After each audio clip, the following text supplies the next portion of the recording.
그러면 토론으로 들어가도록 하겠습니다. 토론은 제가 최수문 박사님 그리고 이제 강명호 우리 선장님한테 일단은 저 부탁을 드렸으니까요. 좀 이제 좋은 의견 좀 부탁드리겠습니다. 제가 PDF 파일을 좀 보냈기 때문에 아마 세 분은 좀 내용을 잘 아실 것 같습니다. 예, 최수문 박사님 좀 먼저 부탁드리겠습니다. 네, 안녕하세요, 교수님. 이게 참 교수님 귀한 이 역작을 제가 이게 토론한다는 게 좀 감사드립니다.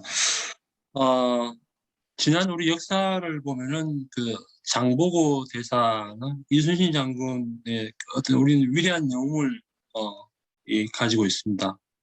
그런 위대한 영웅들의 이 기록들을 사실은 제대로 개성하지 못했고, 최근에 이제 지금까지도 이제 거북선 같은 경우에 이 복원되었다고 하는 선박들이 실제 전투에서는 이 선상에서 포를 쏘면은 이 복원성에 문제가 있다는 이런 이슈가 있고, 이런 이 역사의 개성이 이 이슈가 끊이지 않고 있는 이제 이런 부분들은 사실 우리 후손들의 책임이라고 저는 생각을 합니다. 그래서 이제 우리는 어떤 그런 지나간 역사, 또 지금 현재의 역사 이런 게 잘 기록하고 개성을 해야 우리의 후손들이 계속 연속적으로 이 부와 이 부귀를 이렇게 누릴 수 있다 이렇게 보고 있는데, 이런 우리 환경에서 우리 이번에 김인영 교수님이 이 책을 내신 부분은 사실은 이 최근 몇 년간 우리 해운, 우리 국가적으로 그렇지만 이 해운이 매우 중요한 순간들이 많았습니다. 이런 부분들을 교수님이 잘 기록을 하고 또 해결 방안까지 또 잘 제시해 주신 것은 굉장히 의미가 있다 이렇게 생각이 되거든요. 제가 이 책을 미리 이제 PDF로 받아서 쭉 이렇게 읽으면서 이 책을 잘 이렇게 읽음으로써 잘 이해를 함으로써 우리 해운 활성화에, 해운 산업 활성화에, 조선 산업 활성화에 어떤 방향으로 가야 될지를 좀 방향성을 잡을 수 있겠다 이렇게 저는 생각을 했습니다. 그래서 제가 좀 짧게나마 화면 공유 한번 해보겠습니다. 예.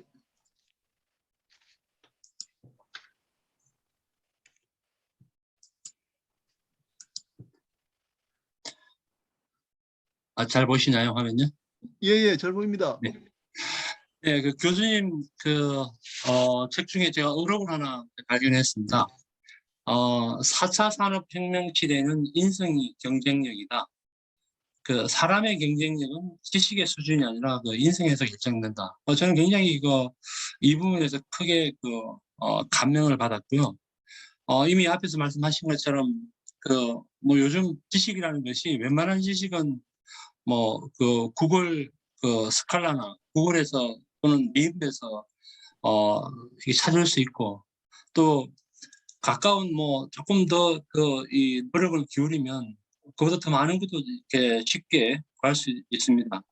근데 그렇지만 그런 과정들을 만들어가는 인적 네트워크, 그는 아마 개인의 성품, 인생이 중요하지 않나. 그래서 인생의 중요성을 말씀하신 것에 굉장히 큰 공감을 했고요. 인천 해사고에 대한 애정을 참 많이 가지고 계신다는 생각을 했습니다. 그래서 학생들이 기숙사 생활을 하기 때문에 아마 좋은 교육이 될 것이다 이렇게 평가를 하셨고, 아주 높은 인성을 갖춘 상선 사관으로 성장할 가능성이 높다 이렇게 보셨습니다.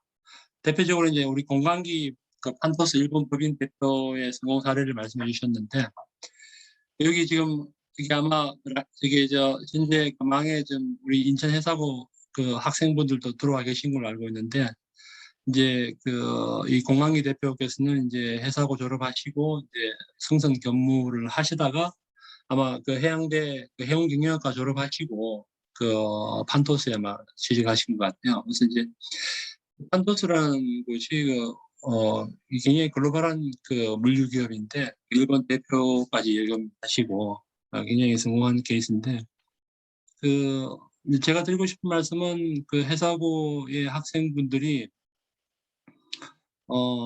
교수님의 그 책에서 말씀하신 것처럼 그 지금 현재 그 밟고 있는 교육 과정을 잘 밟고 또 충실하게 승승근무를 하시고 적어도 저기 선장 면허까지 취득할 수 있는 그 정도 수준까지 가면은 굉장히 이 진로가 많다. 그런 부분을 한번 새겨볼 만하다라고 제가 말씀드리고 싶고요.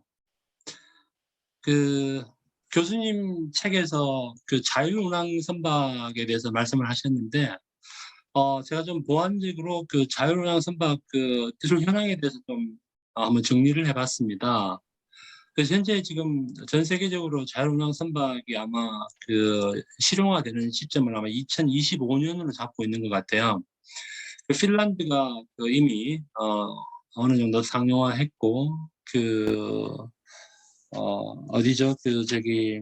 그 롤스로이스와 아마 협업을 하고 있는 걸로 알고 있고, 일본도 2025년까지 아마 그렇게 이제 계획을 하고 있는 것 같고요. 뭐 중국도 그 상당 부분 많이 진행하고 있는 것 같습니다. 우리나라는 2020년부터 이 자율운항 선박에 대한 이 해수부, 산업자원부 뭐 공동 대처를 하고 있는데요.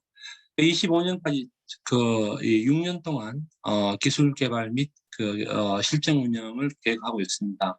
그래서 이제 사실 이제 이 해운 산업에서 가장 큰 문제라고 하기는 좀 그렇지만 하여튼 뭐 가장 큰 어려움 중에 하나가 이 해난 사고인데, 해난 사고의 그 여러 가지 해상 사고 중에 그 원인이 이 선원의 문제, 선원의 실수 이런 부분들을 이 지능형 자동화 시스템을 탑재하면 어느 정도 보완이 될 거다 이렇게 아마 보고 있는 것 같고요. 이게 이제 2025년까지 시장 규모를 보니까 한 180조 원 정도 시장이 확대가 되고, 그래서 전체적으로 시나리오를 한번 보니까요. 2030년 가서는 완전 자율운항 선박이 도입이 될 거다 이렇게 지금 보고 있습니다. 그래서 제가 이제 이 자료를 좀 오늘 말씀드리는 이유는 아까 그 인천해사고 학생들 제가 잠깐 얘기했습니다만 이 젊은 학생들은 이 부분에 대해서 이 성성 경험을 가지고 있는 그래서 가지고 또 이 자율운항 선박의 육상 이 조종자 육상에서 원격으로 자율운항 선박을 운항할 때 관리하는 그런 관대사라든지 이런 분야가 앞으로 굉장히 유망할 거다. 또 우리나라가 그 어떤 나라보다도 이 조선 산업이 발달돼 있고 또 IT가 발달돼 있기 때문에 여기에 자율운항 선박에 대한 플랫폼이 활성화되면 굉장히 산업적으로 큰 큰 도움이 될 것 같다 이런 말씀을 드리고 싶습니다. 제가 이제 교수님 뭐 워낙 자세하게 말씀하셨기 때문에 제가 더 이상 말씀드리는 큰 의미가 없을 것 같습니다. 예, 감사합니다. 아유, 감사합니다. 예, 우리 최수문 박사님은 항상 이렇게 준비를 잘해서 꼭 말씀해 주십니다. 너무 고맙습니다. 김상환 교장 선생님도 지금 나와 계시거든요. 그래서 일단은 우리 강명호 저 선장님 일본에서 또 말씀해 주시고 다음에 김상환 교장 선생님 이렇게 말씀해 주시겠습니다. 강 선장님 좀 부탁드립니다. 예, 반갑습니다. 오늘 김인현 교수님의 강의 너무 잘 들었고요. 이전에 발간하신 해운산업 기필기 2권도 한진해운 파산사 때부터 해서 쭉 이어져 온 해운의 역사, 또 조선 수산의 역사를 망라해 주셨는데, 특히 이번 해운산업 기필기 3편 같은 경우는 이전에 저희가 모임을 2년간 계속 가져오면서 다뤘었던 내용들, 또 지금도 계속해서 이어지고 있는 그런 현재도 이어지고 있는 내용들에 대해서 김인현 교수님이 생각하신 것들을 쭉 나열하셔서 더욱더 현장감 있게 잘 다가왔던 것 같습니다. 제가 개인적으로 김 교수님 칼럼을 올라오는 것마다 잘 읽고 있는데요. 제가 가장 관심 있는 거는 동아일보에 게재하고 계신 바다, 배, 그리고 별이라는 승선 시절에 있던 추억을 다룬 칼럼을 제일 관심 있게 읽는데요. 앞으로 기회가 있으시면 그 칼럼을 따로 모아서 수필집을 하나 발간하셔도 정말 좋은 입문 서적이 되지 않을까라는 생각을 가져봅니다. 해운산업 깊이 읽기 내용 중에서 제가 최근에 뉴스에서 관심 있게 읽었던 것이 새 정부 그리고 이전 정부에 있어서도 해양수산부의 예산이 정부 전체 예산의 1%밖에 되지 않는다는 내용을 읽었습니다. 저희가 이런 계속된 노력을 통해서 우리 해양 분야, 수산 분야 여러 개 알리려고 하지만 실제 국민들에게 다가가는 인식 또 그리고 정관계에서 인식하고 있는 우리 해양수산 분야의 이런 사이즈가 이 정도밖에 안 되는구나 하는 좌절감을 좀 느꼈었는데요. 김 교수님처럼 이렇게 여러 칼럼이라든지 신문 지상을 통해서 저희를 알리는 일, 그리고 말씀하신 것처럼 바다 선거구제 또는 국회의원 이런 정부 쪽으로 해양수산계 인사를 진출시켜서 저희 목소리를 조금 더 대변하고자 하는 노력이 정말로 필요한 시점이라고 생각이 됩니다. 인천 해사고 학생들에게 말씀하셨던 앞으로 4차 산업혁명 시대에서 인적 네트워크를 갖추는 것이 그것이 곧 실력이라는 말씀을 하셨는데요. 많은 학생분들이 또 그리고 여기 계신 전문가분들이 이 모임이야말로 여러 해양수산 분야에서 가장 좋은 인적 네트워크를 가진 분들이 참가하는 그런 모임이기 때문에 2주에 한 번 하고 있는 이런 귀중한 네트워크를 계속 쌓아갈 수 있는 점에 있어서도 꾸준히 참가해서 지식을 섭렵하고 또 많은 분들하고 인사를 나누고 하는 이런 과정을 거치시는 것이 아주 좋지 않을까라는 생각을 한번 해봅니다.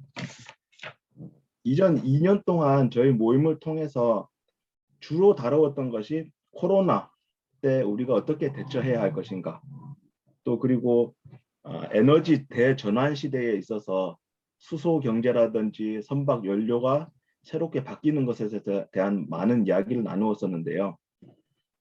지금 저희가 다시 여기에 추가해서 올해 화두가 된다고 생각하는 것이 러시아의 우크라이나 침공에 따른 세계화 시대가 다시 냉전 시대, 양극화 시대로 바뀌고 있다는 것. 또 미국의 금리 인상으로 인해서 각국의 금리 변화와 환율 변화에 따른 어떻게 대처해야 할 것인가 하는 이 두 가지 문제 또한 저희가 앞으로 다루어야 할 화두라고 생각하고요. 이에 따라서 제가 일본에 있으면서 느꼈던 것, 또 그리고 저희 해양안전업계에서 지금 일어나고 있는 변화에 대해서 잠깐 설명을 드리면요. 일단 에너지 대전환에 대해서는 일본에서 이미 수소 프론티어라고 액화 수소선을 한 척 건조를 해서 이와타니, 에네오스 이런 일본의 기업들과 오일 메이저인 쉘이 합작을 해서 액화 수소선을 한 척 건조했습니다. 작년 12월에 건조가 돼가지고 제가 처음으로 급의 안전검사를 갔다 왔는데요. 성공적으로 호주에서 액화 수소를 실어서 일본에 가지고 오는 실증에 첫 항차를 성공을 했고요. 지금 하역에 성공하고 두 번째 시험 항차를 들어갈 텐데 그 전에 또 검사할 사람이 필요한데 지금 그 액화 수소선을 검사해 본 사람이 저 하나밖에 없어서 지금 다음 주에 또 그 배를 검사하러 가기로 되어 있습니다. 이 실험이 성공이 되면 쉘에서는 이제 큰 사이즈의 배를 지어서 액화 수소 상태로 이렇게 호주에서 일본으로 수소를 실어오는 거를 이제 상업 활동을 이제 시작하게 됐는데요. 이에 따라서 우리나라도 선박 건조에 있어서는 액화 수소라든지 화물창 설계 등을 인증을 받았다고 들었는데 우리나라에서도 어서 빨리 이런 기술 개발뿐만 아니라 상업적으로 실제 선박을 짓고 운항을 시험을 할 수 있는 그런 부분들이 이제는 따라와야 되는 시점이 아닌가라는 생각을 한번 해봅니다. 그리고 러시아가 우크라이나를 침공하고 나서부터 저희 고객사 중에 주요 고객 중에 한 명이 가즈프롬이라는 러시아 기업이 있었는데 그 러시아 고객과의 거래는 저희 회사는 이제 완전히 중단하게 되었고요. 또 환율 부분에 있어서도 미국이 금리를 인상하면서 약 2달 정도 전부터 해서 일본 엔화가 굉장히 약세를 가지고 왔고요. 약 30% 정도 엔화 약세가 계속해서 나타나고 있는데 저희 회사 같은 경우에도 일본 고객에게 받는 엔화 대금이 너무 달러에 비해서 자꾸 줄어들어서 일본 고객들을 설득해서 이거를 자꾸 달러 계약으로 한 회사 한 회사 자꾸 바꿔가고 있는 그런 과정에 있습니다.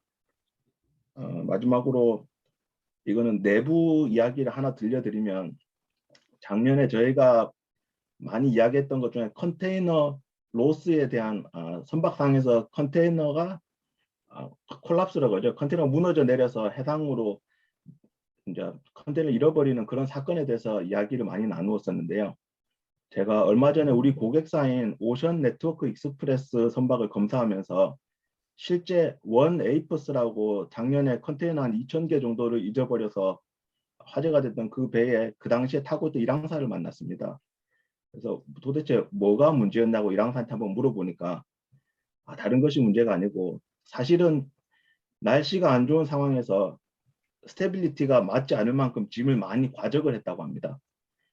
그 배에서 운항사에다가 이렇게 되면 선박 복원력이 문제가 되니까 운항을 못 하겠다고 했더니 보증자 LOR을 써주면서 지금 운임이 너무 좋으니까 일단 싣고 출항해라. 문제가 생기면 우리가 책임을 지겠다라는 보증장을 받고 선박이 그렇게 출항을 해가지고 그런 문제가 일어났다고 합니다. 이거는 내부 이야기니까 또 따로 다른 쪽으로 말씀을 하시면 안 되고요. 지금도 오션 네트워크 같은 경우는 컨테이너 운임이 너무 좋다 보니까 냉동 컨테이너가 실제로는 갑판상에서 설계상으로는 2단까지만 실어야 하는 규정이 있는데 그 규정을 어기고 3단까지 냉동 컨테이너를 좀 더 실도록 3단까지 실어라 그러면서 선박에 또 보증장을 써주고 또 선박의 비지빌리티라고 그러죠. 선박의 선교에서 어느 정도 이렇게 앞이 보일 수 있는 이제 시야를 확보해야 되는 규정이 있는데 그 규정 이상으로 또 선박을 더 실어서 과적을 하고 그러면서 또 보증장을 써주고 그런 식으로의 운항이 지금도 계속해서 일어나고 있습니다. 그래서 저희 안전검사를 하는 입장에서는 지금 운임이 너무 좋다 보니까 이런 좀 무리한 운항이 계속 일어나고 있는데 이게 비단 오션 네트워크만의 문제는 아니라고 생각을 하거든요. 앞으로 컨테이너 전기선사에서 일어나고 있는 사고에 대해서 조금 더 관심을 가져야 되겠다. 지금 안전이 너무 운임이 좋다 보니까 안전에 대해서 조금 경시하고 있는 부분이 있지 않나라는 곳에 있어서 좀 염려를 가지고 있습니다. 그리고 요즘 일본의 3대 해운선사 NYK, MOL, K라인은 지금 과거 100년간에 있어서 가장 높은 수준의 지금 이득을 내고 있다라는 뉴스가 나오고 있거든요. 실제로 지난 한 4, 5년 정도 한 번도 배당을 하지 않았던 일본의 K라인이 최근에 주식 한 주당 300엔, 우리 돈 3,000원에 배당을 하겠다라는 뉴스가 나오면서 한 달 사이에 약 한 주에 7,000엔대 정도의 가격에서 30% 정도 오른 지금 10,000엔대에 거래가 되고 있거든요. 이렇게 역사상 많이 벌어들인 이득을 아무래도 일본에 있는 선사들은 예전부터 쭉 네트워크를 갖춰오던 좀 안정된 회사다 보니까 주주들의 배당 또 주주들에게 그 이익을 환원하는데 많은 노력을 쏟고 있습니다. 그에 비해서 우리 HMM 같은 경우도 이런 수익이 굉장히 많이 났을 텐데 아마 해운선사의 수익이라는 것이 뭐 1년을 벌어서 10년을 먹고 산다라는 말이 있지만 이 많은 벌어들인 수익을 어떻게 배분을 할지 어떻게 쓸지라는 것도 굉장히 관심 있게 지켜보고 있고요. 여기 계신 많은 법률, 해운, 금융, 그리고 조선, 물류, 또 수산에 계신 분들이 또 앞으로 주어진 이런 새로운 과제, 코로나를 넘어서서 러시아, 우크라이나 침공에 따른 세계의 양극화, 냉전 시대로 돌아간다는 말도 있고요. 또 이런 미국의 금리 인상, 이런 부분에 대해서 어떤 견해를 가지고 계신지, 또 앞으로 각 분야에서 어떻게 대응을 하고 계신지에 대한 말씀을 이 토론 또 앞으로 이어지는 강의를 통해서 많은 견해를 여쭤보고 싶습니다. 예, 감사합니다. 예, 강 선생님 대단히 감사합니다. 일본 사정 잘 또 말씀해 주셔서 너무 고맙고 우리 이석행 사장님 관심 많이 갖고 계신데 원 아푸스 그 일항사의 좀 비밀스러운 이야기도 상당히 좀 흥미롭습니다. 예. 그 말씀하신 그 러시아 우크라이나 사태 또 뭐 금리 인상 환율 변화 이건 우리 모임에서 이제 저자들의 발표 끝나면은 아니면 그 중간이라도 우리 전문가 모셔서 이야기 듣도록 그렇게 하겠습니다. 자, 다음은 그 우리 그 김상환 교장 선생님 좀 말씀 좀 네, 듣도록 안녕하세요. 하겠습니다. 예, 예, 예. 오늘 바다 저자와의 대화에 참여하신 모든 분들께 뭐 한 80분 이상 90분 정도 들어와 계시던데요. 전부 다 감사를 드리고요. 오늘 특별히 또 해운산업 깊이 읽기 3권 출간을 앞두고 그동안 각종 언론에 기고했던 칼럼 중심으로 특강을 해주신 우리 김인현 교수님께 감사를 드립니다. 제가 평소 존경하는 김인선 교수님의 어떤 바다와 해운산업 그리고 관련 산업의 발전을 위한 노력 그리고 큰 영향력에 늘 감탄해하면서 많은 분들도 이에 공감하실 거라 여겨지면서 오늘 특별히 부산 해사고 인천 해사고 학생들도 참여하면서 많은 도전을 아마 받았을 거라 생각이 됩니다. 우리 학생들이 잘 모를 것 같아서 우리 김인현 교수님에 대해서 제가 간략하게 한번 정리된 거를 말씀을 좀 드리면요. 우선은 첫 번째 이제 해상법 학자로서 교수님으로서 최고의 권위자이십니다.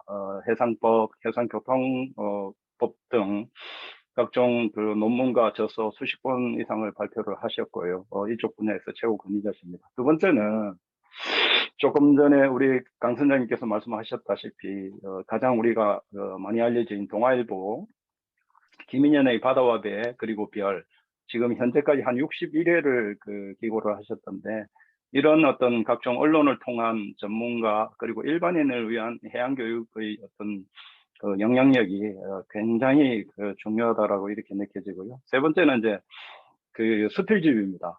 그동안 배를 타시면서 그리고 또 고향과 함께 그리고 각종 언론에 냈던 칼럼들을 이용해서 바다와 나 선장 교수의 고향사랑 등 이런 수필집을 통한 저자 활동을 열심히 하고 계시고요. 그리고 이제 네 번째는 고향사랑, 영덕이 고향이시라고 늘 이제 자랑하시면서 고향사랑 그리고 또 고향사랑이 그치지 않고 고향에 계신 후배 사랑 그리고 수산업을 사랑하시는 이런 분들 그리고 주변을 정말 사랑하시는 몸소 실천하시는 그런 분이라는 것을 알려드리고요.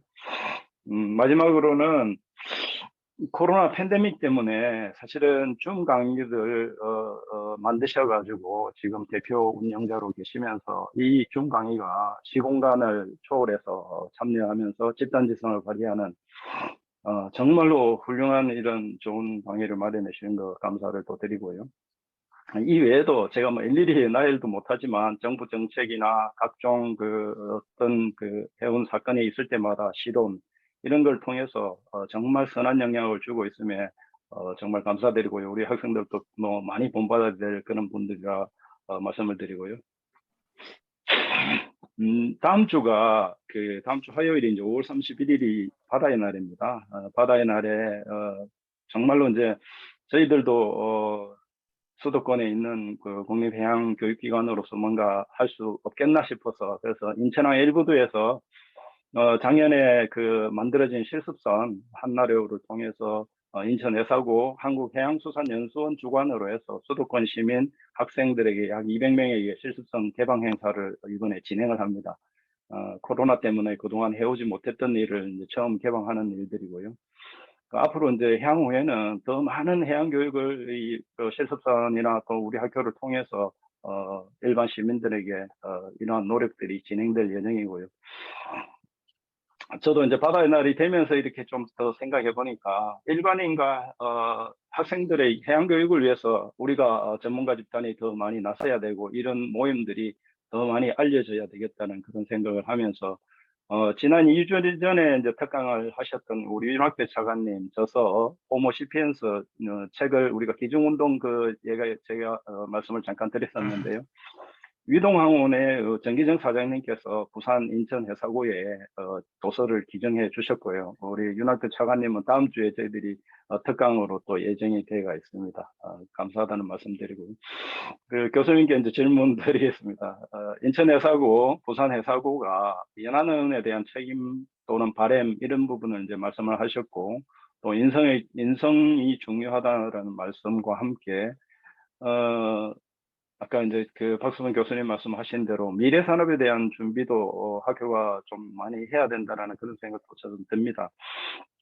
최근에 여기에 대해서 이제 교수님께서 생각하고 계신 그 미래 산업과 관련된 우리 고등학교 학생으로서 준비해야 될 부분들이 있다면 조금 더 말씀해 주시면 좋을 것 같고요. 최근에 이제 내양해운으로 우리가 그 가기 위해서는 사실은 뭐 그 다양한 이제 유인책을 정부에서 쓰고 있기는 하지만 거기다 더해서 사실은 이제 성선 근무 예비역이 안 된다는 부분, 그리고 이제 임금 격차가 원양보다 좀 많이 차이가 난다. 그리고 또 열악한 근무 조건 이런 부분들이 뭐 선결이 돼서 해소가 되어야 우리 학생들이 그렇게 많지 않은 학생들이지만 아마 연안해운 쪽으로 갈 수 있는 여건이 되지 않겠나 이런 생각도 들고요. 한편으로는 지금 다양하게 정부가 그 각종 산업에 지원하고 있는 법적인 그 제도적인 정비 이런 것이 이제 해운 쪽에서도 되어서 학생들이 그 정말로 연안 쪽이 사실은 일본도 그렇고 그렇지만 더 인기 있는 직종이 아마 되리라고 저도 생각을 합니다. 그래서 제가 3일 전에 한국해운조합하고 우리 인천 해사고가 6급 회기사 양성을 위한 MOU를 이제 체결을 했습니다. 그래서 내년부터 약 60명 정도 양성을 하자라고 지금 합의를 해서 올해 연말까지 이제 아마 추진할 그런 생각입니다. 그래서 일반인들 대상으로 하기 때문에 우리가 이제 학생 숫자가 자꾸 줄어들고 있는데 학생들의 진로나 이런 부분들은 다양해지면서 연안해운으로 보내기가 쉽지 않습니다.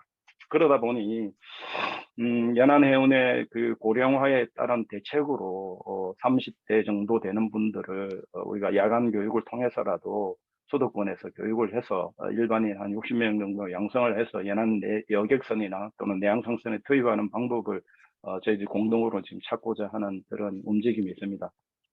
오늘 특별히 보니까 부산 해사고 학생, 인천 해사고 학생, 그리고 부산 해사고 정재현 교장 선생님이 들어와 계시더라고요.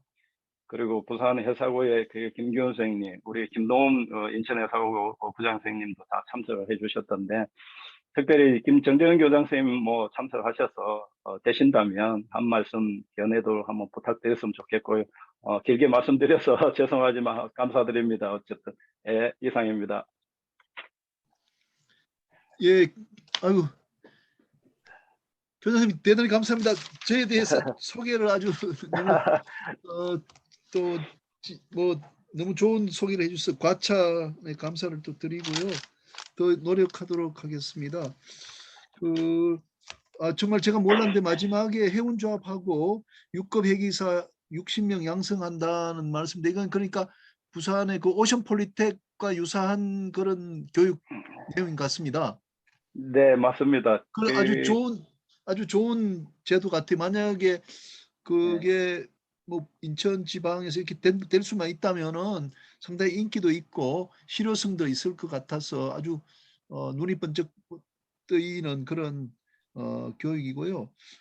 우리 여기 계신 전문가들도 좀 강사로 많이 초빙해 주시면 좋을 것 같아요. 네, 알겠습니다. 네. 그리고 우리 교수님, 프로그램에도 지금 들으셔서 네. 되는 이 과정이 아마 지금 이제 그 각종 법적인 제도적인 정비를 좀 해야 되는 그런 상황이어서 아마 필요한 경우에 뭐 교수님을 비롯한 여기 계신 전문가분들께서 도움을 좀 많이 주셔서 수도권에서 우리가 이제 오션폴리텍 같은 경우에는 그 기숙사 생활을 하면서 이제 양성을 하다 보니까 비용도 이제 어마하게 많이 들고 이렇지만 이제 저희들은 기숙 생활을 하는 게 아니라 출퇴근으로 해서 야간 강의, 주말 강의, 그리고 방학 중에 강의 이런 형태대로 진행을 해서 수도권의 필요에 의해서 하는 거고 학교가 사실은 이걸 했을 때 크게 도움이 될 일은 없습니다. 그러나 이제 국가기관으로서 또는 회계사 양성기관으로서 정부에 도움을 줄 수 있다면은 또 수요자가 원한다면 산업수요 맞춤형 고등학교로서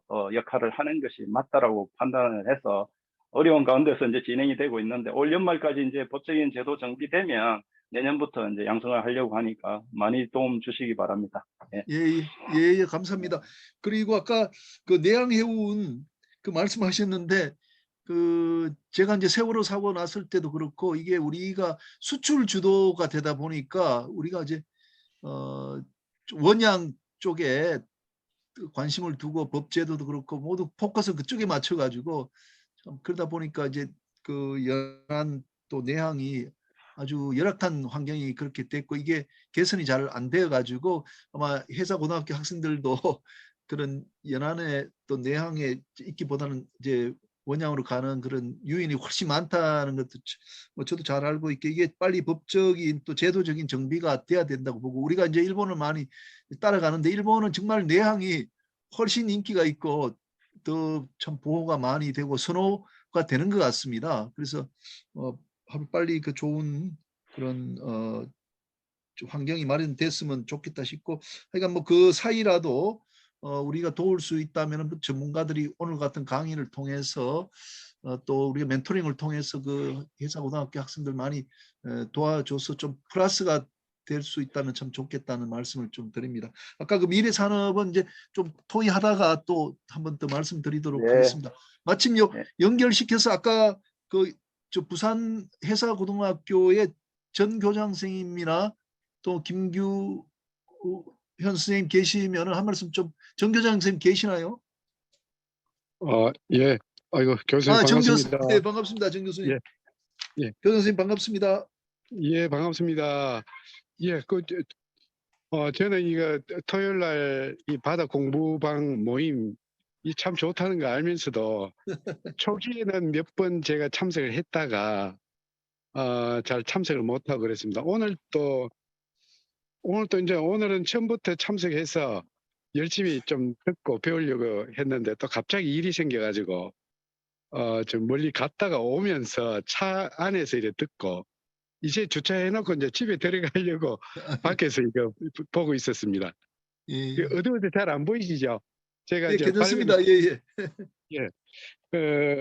늘 이 좋은 공부방 모임에 제가 제대로 참석을 하지 못해서 아쉬움이 컸습니다. 앞으로 열심히 참석해서 많이 배우도록 하겠습니다. 제가 이제 우리 경비실 앞에 밝은 데 왔었습니다. 예. 예. 그 이제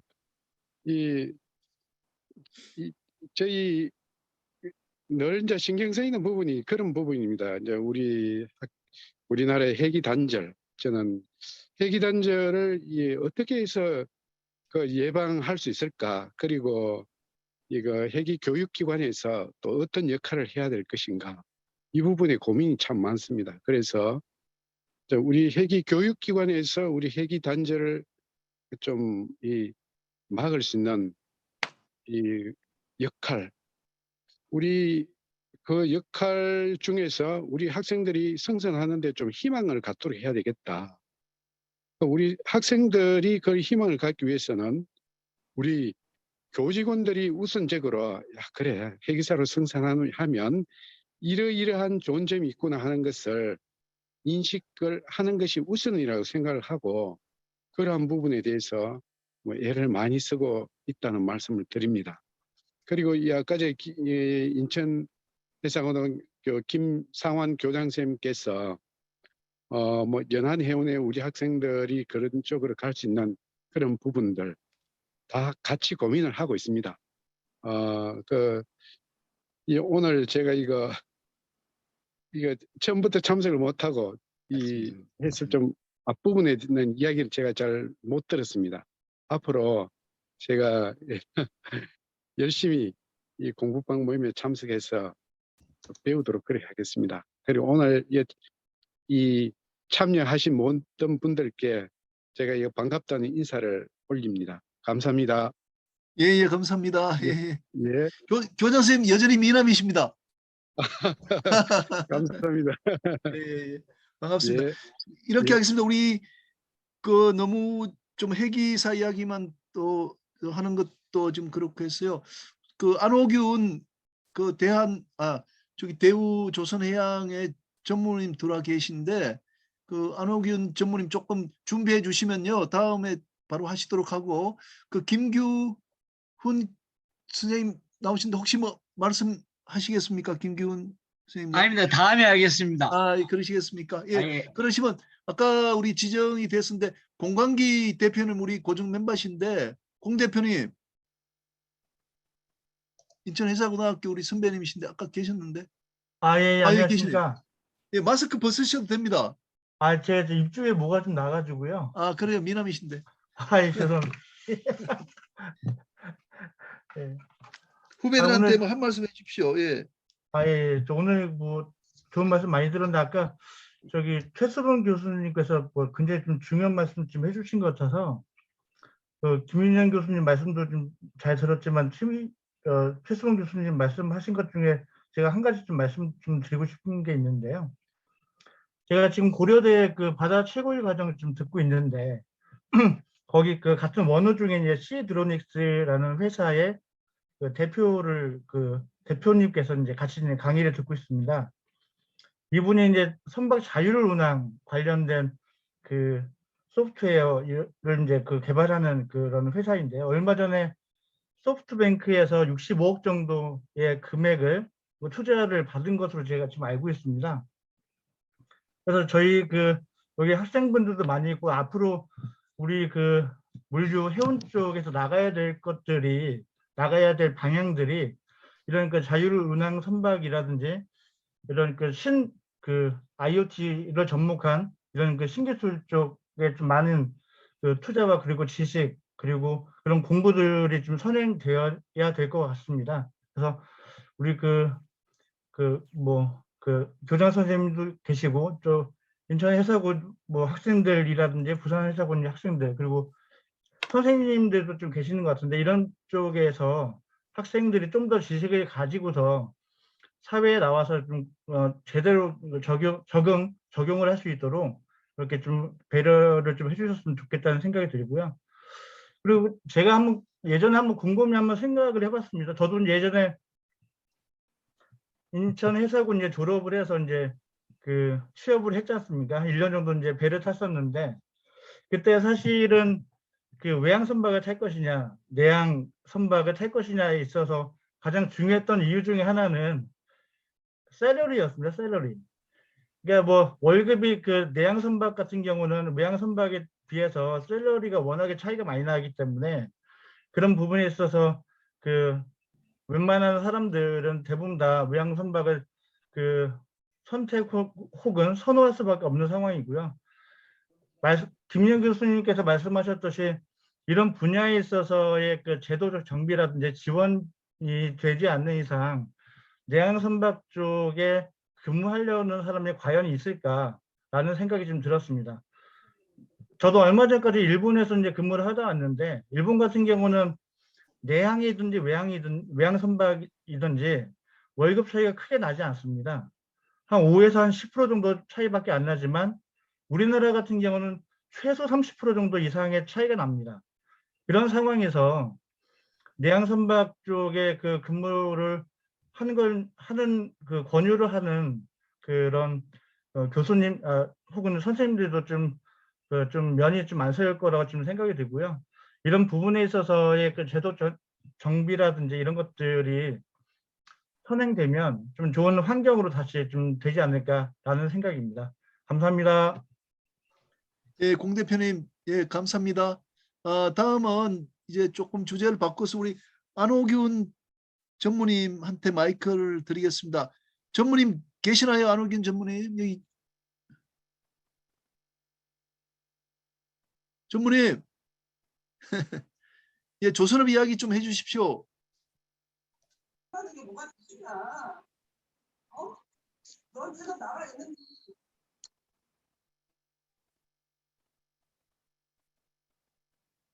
예.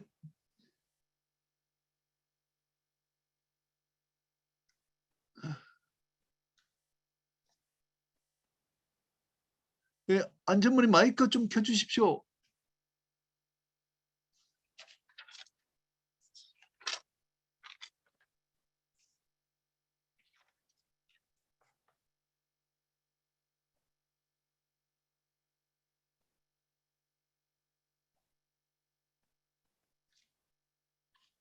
여보세요?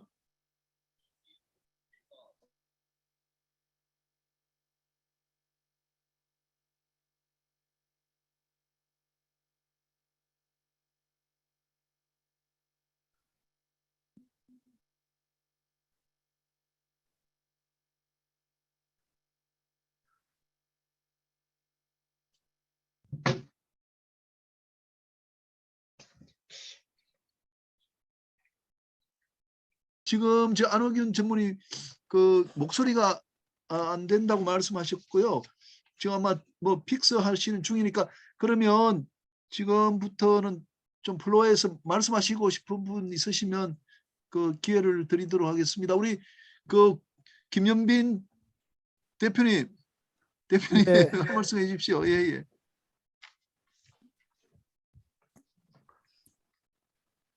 예, 저 김현빈입니다. 오늘 교수님 발표 잘 들었습니다.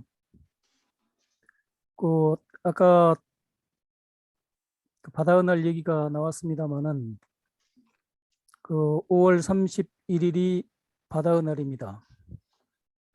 저는 그 바다의 날에 대해서 굉장한 그 애착을 갖고 있는데요. 왜 그러냐 하면 그 1996년에 바다의 날이 제정될 때 거기에서 그 직접적으로 이 관여를 했고 또 바다의 날 기획단에서 또 상당한 역할을 했습니다. 그래서 항상 5월 31일 바다의 날이 돌아올 때는 항상 감회가 새롭습니다. 그 오늘 그리고 그 바다의 날을 기념을 해서 보니까 한국해운신문에서 주최하는 그 바다의 날 마라톤 대회가 있습니다. 그게 벌써 보니까 27회를 맡고 있던데요. 코로나 때문에 열리지 못하다가 이번에는 금년 9월 17일 토요일 날 여의도에서 열린다고 합니다. 우리 해양수학 가족들이 많이 참가했으면 좋겠습니다. 우리 그 김인현 교수님의 해운산업 깊이 읽기 3회에서는 그 코로나 코비드-19의 긍정적인 영향으로 우리 사회에 정착한 줌을 비롯한 그 비대면 화상회의 방식의 특징 그리고 이 상생이라는 용어가 굉장히 많이 눈에 띄고 이 가슴에 와닿는 것 같습니다. 온라인 소통은 그 김인영 교수께서 잘 활용해서 그 효과를 입증했습니다. 그 상생의 외연은 그 해운과 조선 그리고 선주와 화주, 국적 원양선사와 수출기업, 선박과 금융, 그리고 외항해운과 내항해운, 선사와 하역사, 해운과 수산과 항만, 공정거래법과 해운법 그런 모든 부분에 이 확장되고 그 끝이 없을 것 같습니다. 그 상생은 그 새 정부와 국민 그리고 우리 해양수산계가 추구해야 할 공동선인 것 같습니다.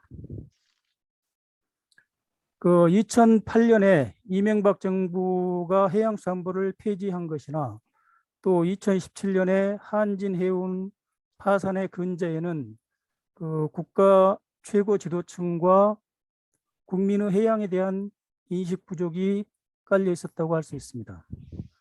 그리고 또 최근 일부에서 부상하고 있는 그 해양수산부 폐지론도 마찬가지라고 생각합니다.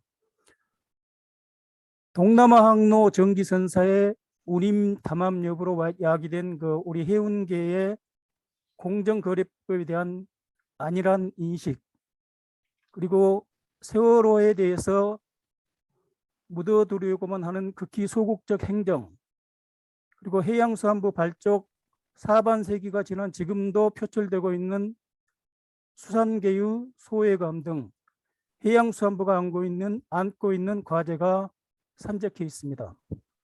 통절한 반성과 각고의 쇄신 노력이 필요하다고 생각합니다. 감사합니다. 예, 김 대표님 대단히 감사합니다.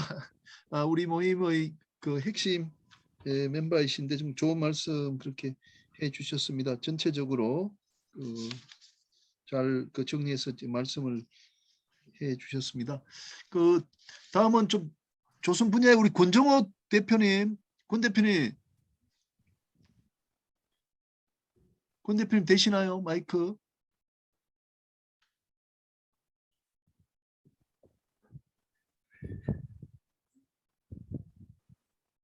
예, 권정호 대표님.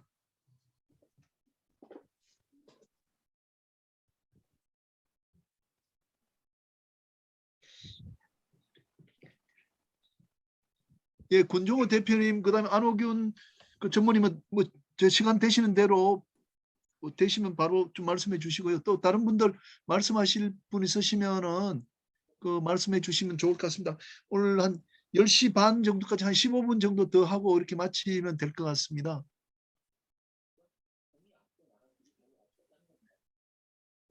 예, 그 마침 그 금융 분야의 이상석 차장님 나오셨는데 이 차장님 좀 말씀 좀 해주십시오. 아, 예. 예. 아, 바다의 날 행사의 의미나 이런 것들도 상당히 중요한데, 사실은 조금 아쉬운 게 바다의 날을 잘 몰랐습니다. 이쪽 해양진흥공사에 오기 전까지는. 그리고 이제 학생들도 좀 많고, 오늘 교수님이 이제 로스쿨에 대한 변호사가 되는 방법이나 이런 것들도 알려주시고, 이렇게 말씀을 주셨는데,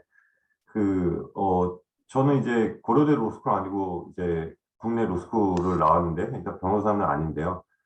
금융이나 해양은 사실 되게 좀 여러 분야가 있다고 생각을 합니다. 법을 전문적으로 할 수도 있고, 뭐 보험도 있고요. 그리고 또 투자나 보증을 하는 또 금융도 있습니다. 그러니까 여기 고등학교에 고등학생들이 좀 많으신데, 이게 여러 가지 다양한 그런 진로들이 있다라는 것을 좀 알아주셨으면 하고, 뭐 또 해수부 공무원도 있고요. 그러니까 상당히 다양한 어떤 진로의 방향이 있기 때문에 선배님들 또 다 각 분야에 계세요. 그러니까 편안하게 이렇게 좀 궁금한 거 있으면은 이렇게 선배님들한테 물어보시면은 그런 쪽에 또 진로를 이렇게 설정하는 데 있어서 좀 도움이 되지 않을까 이런 생각을 좀 해봤습니다. 네, 이상입니다.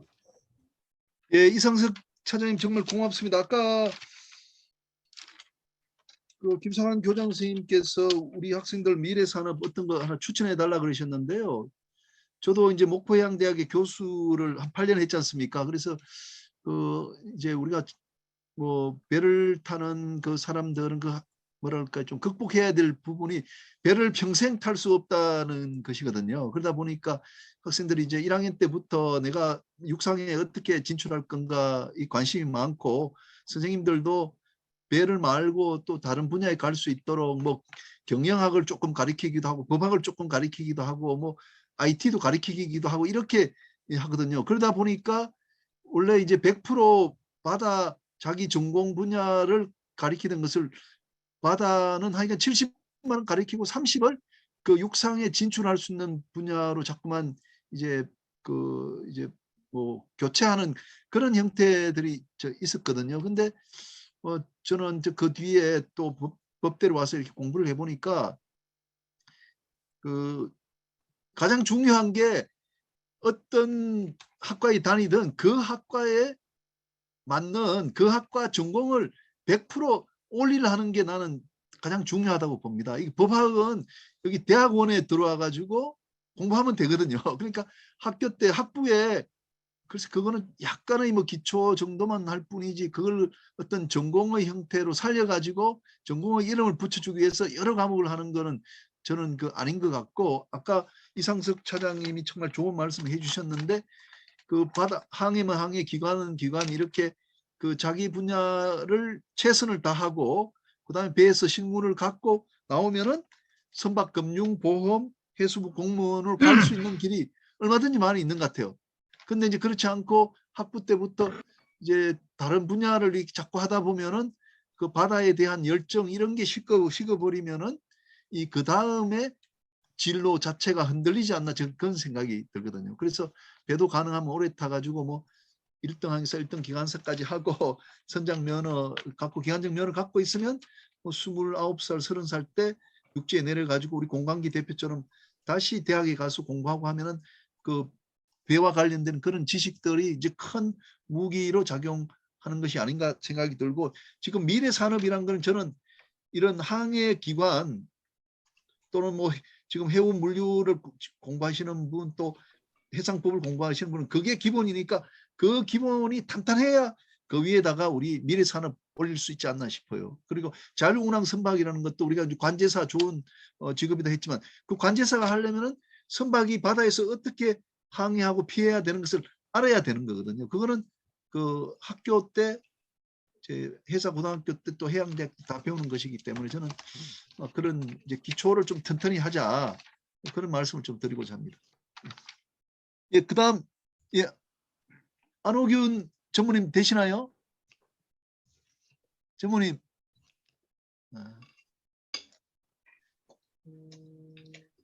예, 허인숙 선생님, 저 지지난 주부터 들어오셨는데요. 우리 해운 쪽에 또 상당한 경험이 많으신데 한 말씀 부탁드리겠습니다. 네, 안녕하세요. 반갑습니다. 저는 비해운인 출신으로서 바다에 애정을 많이 가지고 있는 그런 사람인데요. 이렇게 계속 뵙게 돼서 반갑습니다. 오늘 해사고등학교 학생들 여러분들 많이 계신다고 들었는데요. 이제 앞으로 어떻게 선배님들, 해운업계에 종사하셨던 선배님들의 길을 잘 따라가서 또 훌륭하신 분들로서 또 다음 후배들을 이끌어 주실 수 있는 그런 중추적인 그런 비전을 제가 좀 저도 경험한 바를 좀 말씀드리고 싶은데요. 지금 현재 이제 선박이나 뭐 이런 선장이나 이런 일자리 측면에서 보면 물리적으로 예전에는 이제 선박 운행 자체가 굉장히 오프라인 세계니까 물리적으로 전문가 집단이 형성이 되어 있었는데요. 지금은 디지털화되면서 아마 그 해운이나 뭐 물류 또 관련된 그런 하드웨어적인 그런 발전은 뭐 아까 뭐 에너지 문제까지 합해져서 IoT 기술이나 이런 4차 산업 이렇게 전기 선박이나 이런 것으로 나아가고 있고요. 그런 의미에서 외항과 내항의 그런 캐파적인 부분들은 어떤 그 뭐 내항에 대한, 저도 이제 한국해운조합에 근무를 했었는데요. 내항 선박들의 열악한 상황이 당연히 이제 개선이 되어야만 국내외 여건의 스탠다드에 맞춰줘야 된다고 생각이 드는데요. 그런 부분들은 뭐 기술의 발전과 또 제도적인 정비 이런 것들이 사실은 뭐 그 해양은 굉장히 그 독자적인 세계를 구축을 하고 있기 때문에 지식 적인 측면에서 보면 해사고등학교나 해양대학교 이런 전문화된 집단을 통해서 아마 그 지식을 선도하고 있었다, 그런 생각이 들고요.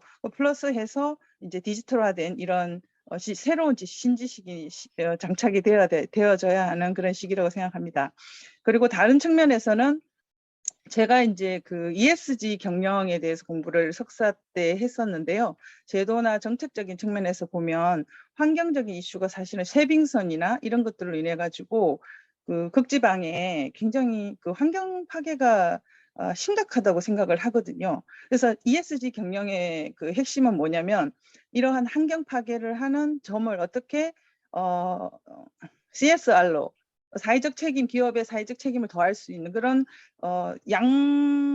양가적인 그런 어떤 윤리적인 그런 걸 잘 갖추느냐에 따라서 세계적인 기업, 글로벌 기업, 그리고 이제 비난을 받지 않는 그 기후 위기에 능동적으로 대처하는 그런 해운 선사들의 그래서 경영학적인 측면에서 보면 환경을 더욱더 잘 이해하고 그런 것을 기술로서 극복을 하면서 해운 산업과 이 모든 것들을 정말 환경 친화적으로 가져갈 수 있는 그런 지식을 갖추는 그런 분야의 비전이 있다고 그렇게 생각이 듭니다.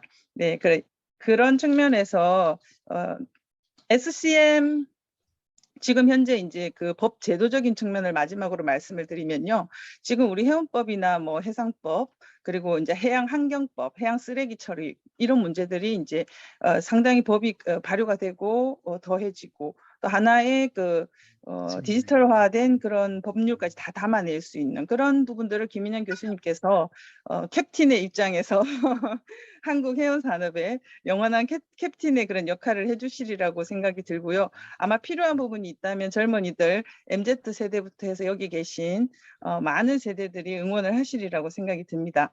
그래서 지금 이제 차기 정부, 차차기 정부까지 우리 해운 산업은 그동안의 오프라인이고 이게 산업 견인차적인 그런 패러다임을 지나서 더욱더 이제 IoT 되고 IoT를 선도할 수 있는 IoT 기술자들이 많이 나와서 과거의 그런 부기와 영화를 견인했던 것을 더욱더 고차원적으로 미래의 산업으로서 이끌어내야만 하는 그런 굉장히 경제적으로 중요한 그런 저는 영역이라고 생각을 들고요.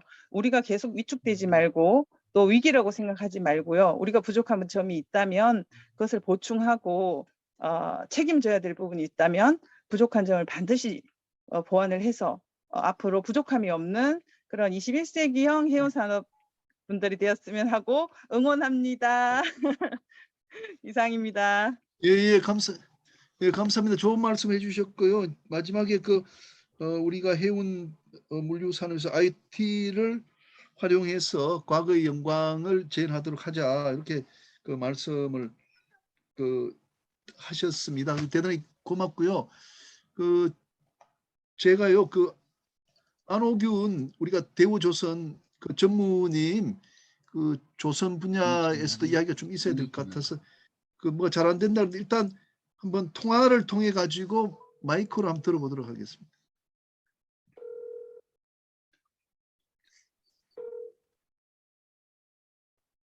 여보세요? 전무님, 네. 아니 요 마이크로 하면요 여기에 소리가 들리기 때문에 요 말씀해 주시면 될 것 같습니다. 예. 제가 카톡으로 전체 카톡? 카톡으로 전체 카톡 올렸나요? 네, 못 봤는데. 예, 올렸는데 뭐 말씀으로 예. 간단히 이렇게 좀 드리면 뭐 오늘 제가 늦게 합류를 해서 죄송합니다. 이동 중에 있어가지고 대략 한 10시, 9시 한 후반부에 이 강의를 듣고 토론을 들었습니다.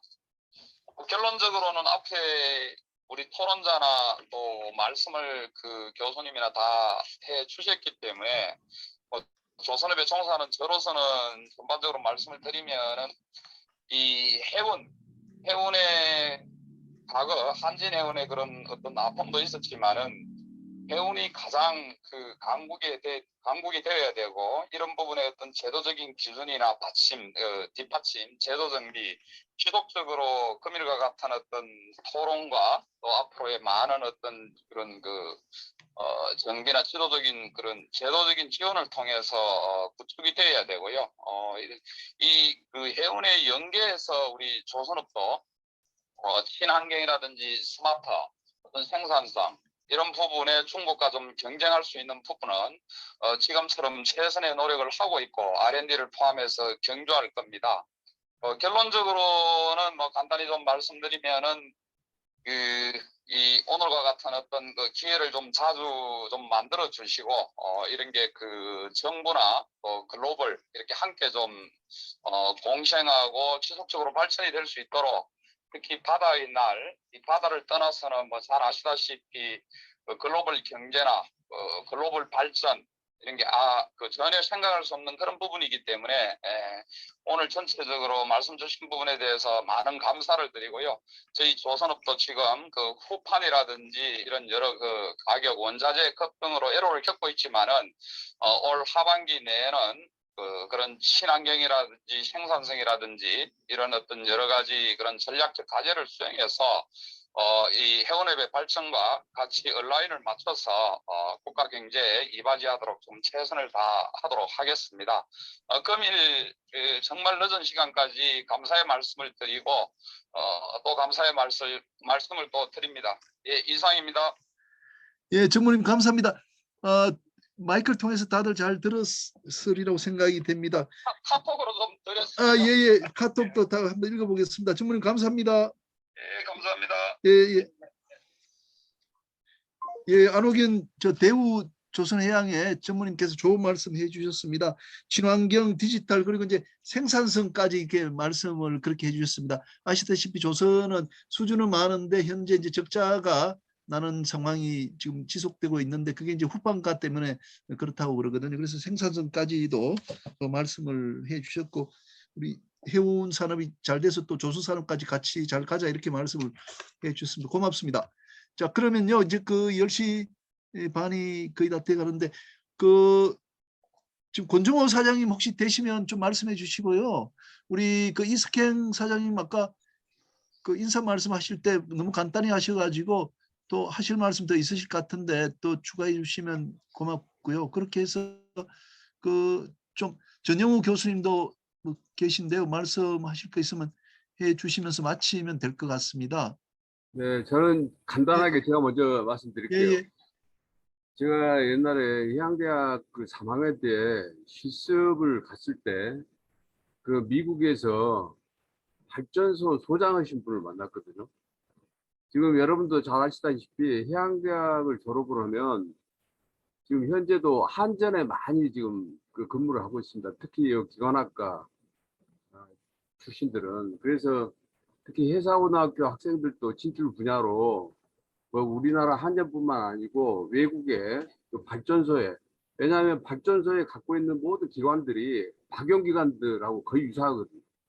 그러다 보니까 발전소에 취직할 수 있는 기회가 많고, 그 다음에 제가 좀 아쉬운 거는 지금 해상보험하고 그다음 사고 분쟁 처리하는 인력들이 계속 지금 감소하고 있다는 겁니다. 이게 좀 아쉬운데 지금 우리나라 경우 정말 해상보험이 많이 위축이 된 것 같아요. 그게 왜 그런지 모르겠지만 정말 이 분야가 그렇게 홀대를 받아야 되는가 좀 아쉬움이 많습니다. 그래서 좀 이 분야에 공부하는 사람도 좀 더 많아졌으면 좋겠고, 제가 우선 당장 걱정되는 것은 우리 김영 교수님 이제 저 정년 퇴직하면 그 뒤를 누가 이어받을까? 예? 이 진짜 바다 모임이 계속 이어질까 이런 좀 걱정도 되고 그래요. 그러니까 그쪽 분야에도 좀 관심을 갖는 좀 인력들이 많아야 되고, 그 다음에 또 우리가 그 네이벌 그 아키텍처 해양 공학 쪽 그쪽에도 전문가가 있어야 됩니다. 지금 그 해상 사고 대형 사고가 나면 그쪽에 전문가 엑스퍼트 서베이어가 없어요. 사실은 일반적인 서베이어들만 있지 엑스퍼트 서베이어가 없기 때문에 그 런던 오프쇼어라든가 런던 오프쇼어 컨설턴트라든가 뭐 브룩스벨 이런 데서 그 영국 친구들이 이렇게 오거든요. 다 거기에 보면은 그 사람들은 엑스퍼트들이에요. 근데 그러한 엑스퍼트들을 좀 양성을 해야 되는데 그런 분야도 너무 좀 아쉬워요. 그래서 해양공학이라고 과가 있기는 있지만 사실은 그 출신들이 제대로 이 분야에 종사도 못하는 것 같고 어떤 전문성도 불러내지 못하는 것 같아요. 이런 분야도 우리가 계속 육성을 좀 해야 된다고 생각합니다. 네, 이상입니다. 예, 감사합니다.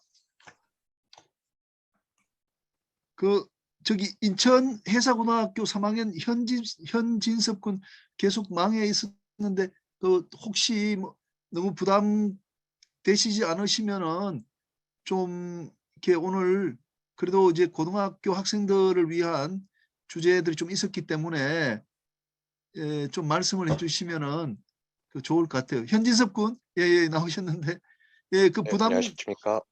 예, 오늘 뭐 전반적으로 좀 어떻게 느끼셨는지 좀 도움이 되셨는지 또 궁금한 사항이나 있으시면 조금 말씀해 주시면 좋을 것 같습니다.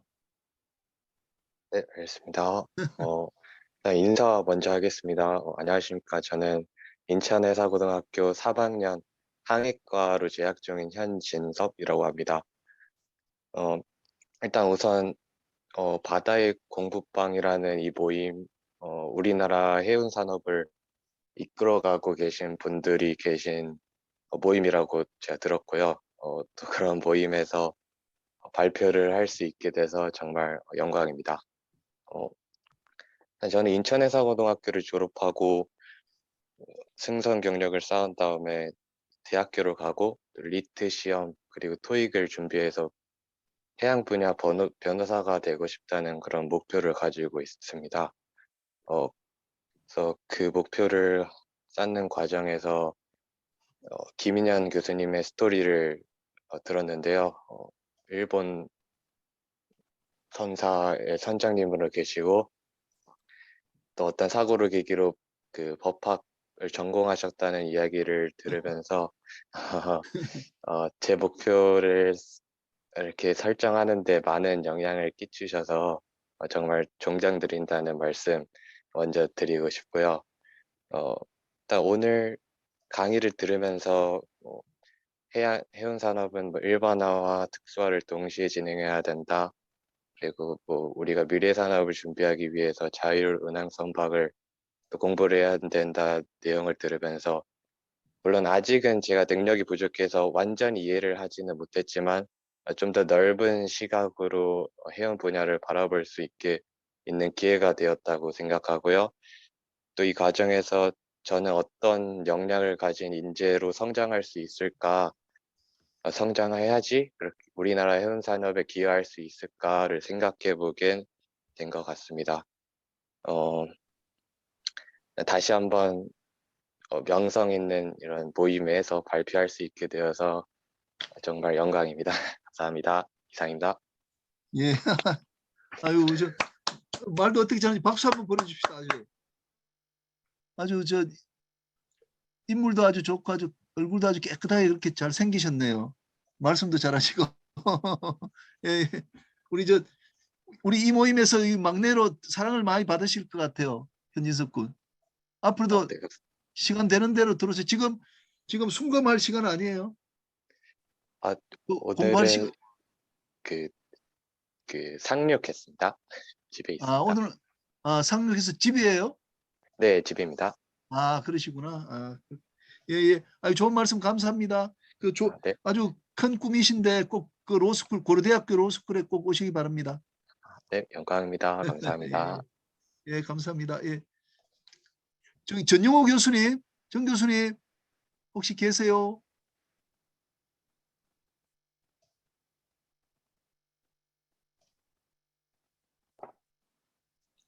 네. 교수님, 예. 한 말씀 해주시면서 마무리 좀 하겠습니다, 교수님.